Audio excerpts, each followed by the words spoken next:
First advance structure. गुस्से में आकर वो चली गई। गुस्से में आकर उसने थप्पड़ मारा। गुस्से में आकर उसने मुझे गाली दिया। गाइज, इस प्रकार के सेंटेंसेस को हम हमारे डे टू डे लाइफ में बहुत यूज करते हैं। इस प्रकार के सेंटेंसेस को हम इंग्लिश में कैसे कहेंगे, इसके लिए कौन से स्ट्रक्चर की यूज करेंगे, आज के इस वीडियो में हम सीखने वाले हैं। इस प्रकार के सेंटेंसेस को इंग्लिश में कहने के लिए आपको ये स्ट्रक्चर फॉलो कर देनी है। स्ट्रक्चर में पहले आपको यूज कर देनी है कॉम्प्लीट सेंटेंस और लास्ट में यूज कर देनी इन एंगर। इन एंगर का मतलब होता है गुस्से में। चलिए कुछ एग्जांपल्स लेते हैं ताकि आपको ये स्ट्रक्चर और भी अच्छे से क्लियर हो जाए। गुस्से में आकर उसने मुझे गाली दिया। He abused me in anger. He abused me in anger. गुस्से में आकर उसने थप्पड़ मारा। He slapped in anger. He slapped in anger.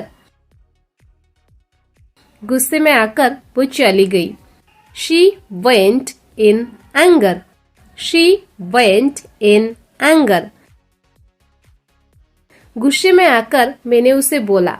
I spoke him in anger. I spoke him in anger. Second advance structure. चलो मैं तुम्हें कुछ दिखाता हूँ। चलो मैं तुम्हारे लिए कुछ लाता हूँ। चलो मैं तुम्हें बताता हूँ। गाइज, इस प्रकार के सेंटेंसेस को हम इंग्लिश में कैसे कहेंगे, इसके लिए कौन से स्ट्रक्चर की यूज करेंगे, आज के सेकेंड एडवांस स्ट्रक्चर में हम सीखने वाले हैं।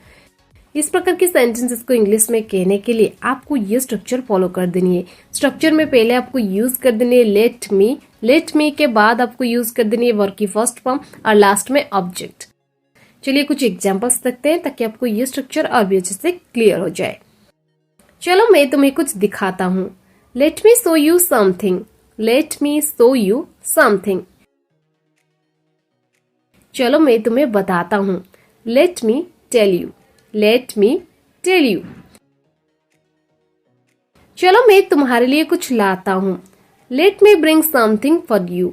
Let me bring something for you.